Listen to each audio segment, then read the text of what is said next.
حضرت اما عائشہ صدیقہ فرماتی ہے، مسند احمد کی حدیث، اللہ کے رسول کے بعد جو سب سے نیک انسان تھے جناب علی المرتضیٰ رضی اللہ تعالیٰ، بعد پیغمبر سب سے میں اللہ کے رسول کے بعد جو سب سے نیک تھے، متقی تھے، عبادت گزار تھے، تہجد گزار تھے، جو روزے دار تھے، حضرت علی رضی اللہ تعالیٰ عنہ تھے۔ تو یہ کمال فیصلہ سازی میں ہوں، جیسے میں نے کہا مجمع کمالات ہے، تو کون ہے؟ حضرت علی رضی اللہ۔ اور پھر جب میدان کارزار کی باری آئے ربانی صاحب، تو پھر علی تو علی ہے، اسد اللہ، جسے اللہ کا شعر کرا۔ پھر تلوار علی کے ہو، سر دشمنوں کے ہوں، کرتے نظر آئیں گے، کرتے نظر آئیں گے اور کرتے نظر آئیں گے، غزوہ بدر سے لے کر آخری غزوات تک۔ غزوہ بدر جسے یوم الفرقان کہا، جو پہلی جنگ ہے، اللہ اکبر کبیرہ، کافروں کی طرف سے 3 اشخاص آئے، عتبہ، شیبہ اور ولید۔ اللہ آسمان سے علی کی شجاعت دیکھ کر، علی کی بہادری دیکھ کر اللہ آسمان سے مسکرا رہے تھے اور قرآن کریم کی آیتیں نازل کر رہے تھے۔ پھر خیبر کا واقعہ کون نہیں جانتا، سبحان اللہ۔ غزوہ خیبر کا پڑھیں، یقین کریں، دروازہ بہت چھوٹا ہے خیبر کا جو اکھاڑ کے پھینکا، رونٹے کھڑے ہو جاتے ہیں۔ 11 قلعے فتح ہو گئے، چھوٹا دروازہ جب بڑا میں بتاتا ہوں، جسے 40 لوگ بھی نہیں اٹھا سکے، اسے اکیلے علی نے اٹھا کے پھینک دیا، اللہ اکبر کبیرہ۔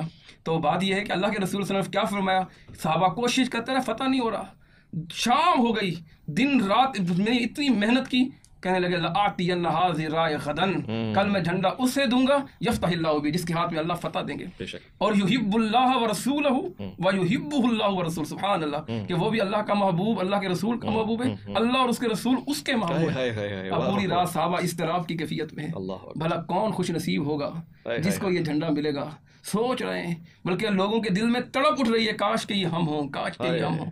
حضرت عمر کی ایک روایت ملتی ہے، وہ فرماتے ہیں میرے دل میں کبھی منصب عہدے کی خواہش نہیں ہوئی، کبھی میں نے نہیں چاہا، لیکن یہ پہلا موقع تھا، میں نے کہا خطاب کے بیٹے تیرا نام آج ہونا چاہیے۔ اللہ کے نبی پوچھیں آئین عمر، عمر کہاں ہے؟ خیر بہرحال صبح ہوئی، حسرت کی نگاہوں سے، محبت کی نگاہوں سے اللہ کے نبی کی طرف دیکھ رہے ہیں، آپ کی زبان سے کس کا نام نکلتا ہے؟ آپ نے پوچھا آئین علی، اللہ، علی کہاں ہے؟ سبحان اللہ، جھنڈا دیا اور کہا علی جاؤ، اللہ اکبر کبیرہ۔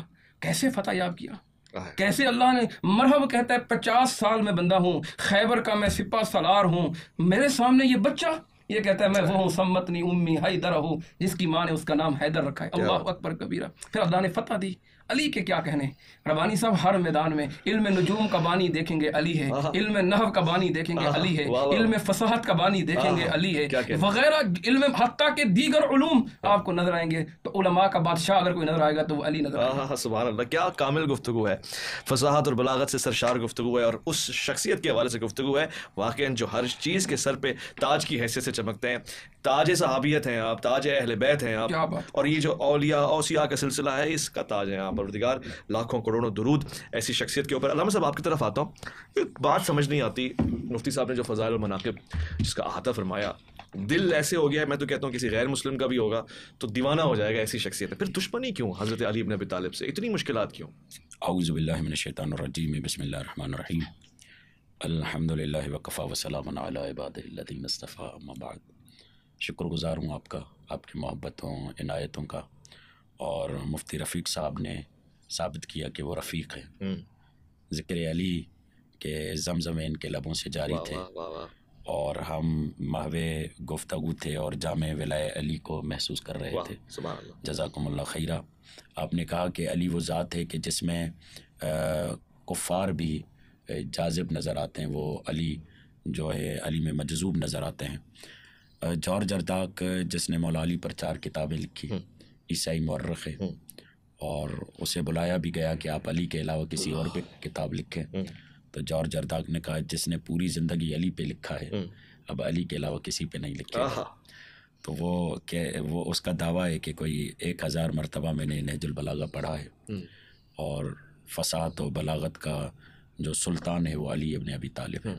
وہ علی مولا سے مناجات کرتے ہوئے یہ جملے کہتے ہیں کہ او علی if I say you are superior to Jesus Christ my religion can't accept it۔ او علی اگر میں یہ کہوں کہ آپ عیسیٰ سے افضل ہیں تو کیونکہ میں عیسائی ہوں میرا دین قبول نہیں کرتا، اور if I say he is superior to you my conscience won't accept it، اور اگر یہ کہوں کہ حضرت عیسیٰ آپ سے افضل ہیں تو میرا ضمیر گوارا نہیں کرتا۔ یہ عیسائی کہہ رہا ہے، یہ عیسائی کہہ رہا ہے، یہ جارج جرداق کہہ رہا ہے، یہ وہ کہہ رہا ہے جس نے یہ جملہ کہا تھا کہ العلی صوت العدالت الانسانیہ، انسانوں کی عدالت کی آواز اگر کوئی زبان ہے تو علی ابن ابی طالب ہے۔ یہ وہ جملہ کہہ رہے ہیں کہ کہتے ہوئے پھر کہتے ہیں علی ٹیل اس یور سیلف، آپ خود بتاؤ آپ کیا ہو. تو پھر میں وہاں پر جملہ کہتا ہوں کہ سنو علی کی زبانی، سنو علی کیا ہے. الہی کفا بعزن ان اکون لک عبدا وکفا بفخرا ان تکون لی ربا الہی انت کما احب. یہ بہت بڑا جملہ ہے، شاید ہی تاریخ انبیاء میں یہ جملہ مل جائے کہ پروردگار تو ویسا ہے جیسا میں علی چاہتا تھا. یہ بہت بڑا جملہ ہے، سوچنے والوں کے لیے بہت عظیم معیار کا جملہ ہے. یہ علی ابن ابی طالب کی ذات ہے کہ جس کے لیے اسی جورج ارداق نے یہ جملہ کہا، کاش علی ہمارے زمانے میں ہوتا تو ہم علی سے پوچھتے کہ سوالات کیا ہوتے ہیں اور پھر علی سے جوابات لیتے. تو شہید مطہری اللہ مقامہ نے یہ جملہ کہا کہ تم نے علی مولا پہ لکھا بھی ہے، پڑھا بھی ہے، بیان بھی کیا ہے، مگر لگتا ہے کہ ابھی علی سے مکمل آشنا نہیں ہو. تم یہ کہہ رہے ہو کہ علی آج کے زمانے کی ضرورت ہے، تو پھر 1400 سال کے بعد تمہارے جیسا کوئی دیوانہ پیدا ہو، پھر وہ کہے گا علی آج کے زمانے کی ضرورت کا نام ہے. تو علی ٹائم لیس شخصیت کا نام ہے، علی سدا بہار شخصیت کا نام ہے. تم یوں کہو کہ علی ہر زمانے کی ضرورت کا نام ہے. تو یہ وہ علی ہے کہ جس کے لیے حضرت عمر یہ کہتے ہیں لولا علی لہلک عمر، اگر علی نہ ہو تو عمر ہلاک ہو جائیں. یہ وہ علی ہے جن کے لیے حضرت عمر یہ جملہ کہتے ہوئے نظر آتے ہیں کہ خواتین بانجھ ہیں کہ علی جیسا فرزند پیدا کر سکے. یہ وہ علی ہے جن کے لیے خصائص امیر المؤمنین میں یہ بیان آتا ہے. امام نووی یہ جملہ کہتے ہیں کہ 10 خصوصیات اور 10 کوالٹیز ایسی ہے علی کی جو کسی میں بھی موجود نہیں ہے. یہ وہ علی ہیں کہ جن کے لیے جابر بن عبداللہ انصاری گلیوں میں گھوم کر یہ جملہ کہتے تھے، اور لوگوں دیکھ لو یہ علی ہے، اور یہ جملہ کہتے تھے علی خیر البشر من ابا فقط کفر. جو علی تمام انسانوں سے افضل ہے، اور جو اس کا انکار کرے وہ کافر ہے، وہ منکر ہے. اور فقط اتنا نہیں بلکہ میں تو آغا مفتی صاحب کے ساتھ اور مولانا کے سامنے یہ جملہ بھی رکھوں گا کہ یہ وہ ذات ہے جو فقط وجہ اللہ ہے، علی کے علاوہ کوئی بھی وجہ اللہ نہیں کہلا پایا. یہ وہ ذات ہے جو کرم اللہ وجہہ ہے، علی کے علاوہ کوئی بھی کرم اللہ وجہہ نہیں کہلا پایا. کیوں؟ اس لیے کہ رسول خدا یہ جملہ فرماتے ہیں کہ انا سید البشر، انا سید البشر و علی سید العرب. میں انسانوں کا سردار ہوں، علی عربوں کا سردار ہے. اور فرماتے ہیں علی کرم اللہ وجہہ، علی صاحب کرامت چہرہ جس کا پروردگار عالم نے بنایا. لِأَنَّهُ لَمْ يَعْبُدْ صَنَمًا، اس لیے کہ علی کرم اللہ وجہ، اس لیے کہ علی پوری زندگی خدا کے علاوہ کسی کے آگے سر نہ جھکانے والا ہے. اسی لیے لِأَنَّهُ لَمْ يَعْبُدْ صَنَمًا کہ علی نے کبھی بھی کسی کی پوجا نہیں کی. یہ وہ علی ہے کہ جس کی محبت ایمان کا جزو ہے. کسی کے لیے یہ نہیں کہا گیا کہ اس سے محبت رکھو گے تو ایمان کامل ہوگا، مگر علی کے لیے کہا گیا، مولا علی کے لیے یہ جملہ کہا گیا. اب میں چند جملے پڑھنا چاہتا ہوں نووی صاحب کے. امام نووی ایک بڑا معتبر نام ہے. وہ فرماتے ہیں علی مولا کو چند انفرادی خصائص کہتے ہیں، وہ خصوصیات جو کسی اور میں نہ پائی جائے. خصائص جمع ہے خصوصیت کی.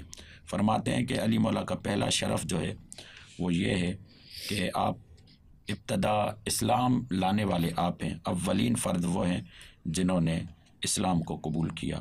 آپ وہ واحد فرد ہیں جن کی تربیت رسول خدا نے کی. آپ کی منفرد ذات میں یہ جملہ ہے کہ آپ شب ہجرت رسول کے بستر پر سوئے.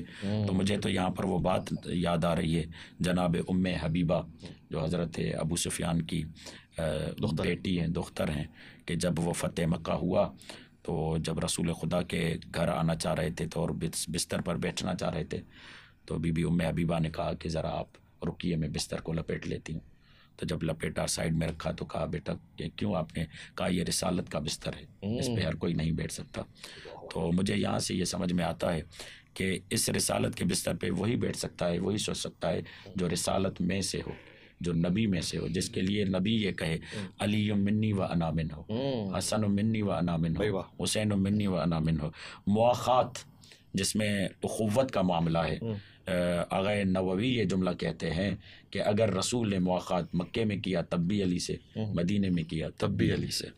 تو یہ تمام چیزیں اچھا اس کے ساتھ جیسے کہ حضرت نے یہ بیان کیا کہ حضرت عمر یہ جملہ فرماتے ہیں کہ جو حضرت علی کو 3 فضیلتیں ملی، اگر وہ مجھے مل جاتی تو ہمارے آل خطاب کے لیے جس چیز پہ بھی سورج کی روشنی پڑ رہی ہے اس سے عزیز تر تھا۔ ان 3 فضیلتوں میں سے کوئی ایک فضیلت، پہلی فضیلت یہ بتاتے ہیں کہ رسول نے اپنی دختر علی کو، یعنی علی داماد رسول ہیں۔ اور مجھے تو ظاہر سی بات ہے، ہم ممبر پہ بھی جاتے ہیں اور یہ فقط ممبر کے لیے جملے نہیں ہوتے، یہ حقیقت بھی ہے۔ تاریخ میں 2 شوہر ایسے نظر آئے جو اپنی زوجاؤں کی وجہ سے افتخار کرتے ہوئے نظر آئے، یا ختمی مرتبت ہیں رسول خدا جو جناب خدیجہ کے لیے۔ اور اویس بھائی عجیب جملہ رسول خدا نے کہا ہے کہ رزقت حبھا، اللہ نے خدیجہ کی محبت میرا رزق قرار دیا، عجیب جملہ ہے۔ دوسرا حضرت علی کرم اللہ وجہہ، یا حضرت علی علیہ السلام کہ جب باغی شام کو خط لکھتے ہیں اور بیان کرتے ہیں تو اس میں یہ کہتے ہیں کہ تم میرا کیا مقایسہ کرو گے، اللہ نے مجھے زارا کا شوہر بنایا ہے۔ 2 شوہر ایسے ہیں جو اپنی زوجاؤں کی وجہ سے افتخار کرتے ہیں۔ پہلی فضیلت حضرت عمر یہ کہتے ہیں کہ رسول نے اپنی بیٹی علی کو دی۔ دوسری فضیلت جو حضرت نے ذکر کی کہ پوری رات جاگتے رہے اور رسول یہ کہتے رہے لَأُؤْتِيَنَّ رَایَةَ غَدًا رَجُلًا كَرَّارًا غیر فرار، میں کل علم اس کو دوں گا جو مرد ہوگا، کرار ہوگا، غیر فرار ہوگا۔ تو فرماتے ہم تو پوری رات انتظار کرتے رہے مگر یہ علم مقدر بنا علی کا۔ اور پھر کہتے ہیں تیسری بات کہ جب مسجد کے 10 دروازے کھلتے تھے مسجد کی طرف لوگوں کے، صحابہ کے، تو اس میں سے رسول خدا نے سب کے دروازے بند کروائے سوائے علی کے۔ یہ ایسی فضیلتیں تھیں، اگر ہم کو اس میں سے ایک بھی فضیلت مل جاتی تو آل خطاب کے لیے یہ بہت ہی عمدہ تھا۔ پھر آغا نووی یہ کہتے ہیں سورہ توبہ کا تبلیغ کرنا، یہ فتح مکہ کے بعد کا واقعہ ہے کہ حضرت ابو بکر جا رہے تھے، ان کو آپ نے پلٹایا اور آپ نے حضرت علی کو سورہ توبہ کی تبلیغ کے لیے بھیجا، کہا یہ ایسی فضیلت ہے جو فقط علی کو میسر ہوئی۔ پھر فرماتے ہیں خیبر میں علم علی کو ملا، یہ ایسی فضیلت ہے جو علی کو میسر ہوئی۔ پھر فرماتے ہیں جیسے کہ حضرت نے فرمایا کہ جنگ تبوک کے موقع پر رسول نے کہا کیا تو راضی نہیں ہے، کیا آپ راضی نہیں ہو اس بات پہ کہ آپ کی مثال مجھ سے وہی ہے جو موسیٰ کی ہارون کے ساتھ۔ یہ وہ تمام فضائل ہیں جس کو آغا نووی لکھتے ہوئے کہتے ہیں کہ یہ وہ کمالات ہیں جو ذات علی میں منحصر ہیں، کسی اور میں یہ معاملات اور یہ واقعات نہیں ملتے۔ اور یہاں سے آغا رفیق صاحب بھی بیان کریں گے کہ کوئی ہے جو علی کے علاوہ وجہ اللہ کہلا سکے۔ میں مختصر پہ آتا ہوں، یہ بہت امپورٹنٹ بات آپ نے کی اور میں پروگرام آگے بڑھانا چاہتا ہوں۔ وجہ اللہ، عین اللہ، ید اللہ، وہ سب صحیح روایات میں اس طرح کے القابات حضرت علی کرم اللہ وجہ کے لیے مختص فرمائے گئے ہیں، اس سے کیا معنی مراد ہے؟ حضرت صاحب نے چند باتیں ذکر کی، یقیناً جیسا میں نے ذکر کیا حضرت علی رضی اللہ تعالیٰ کے بڑے مناقب ہیں، بڑے محامد ہیں۔ اگر صحیح حدیث پہ نظر ڈالی جائے تو وہ صحیح حدیث بھی ناکافی پڑ جاتی ہے ان کی تعریف اور محامد میں، بجائے اس کے کہ ہم ضعیف اور من گھڑت چیزوں کا اپنا سہارا لیں۔ جی ٹھیک ہے نا، صحیح حدیث حضرت علی پر متعدد اور بے شمار ہیں۔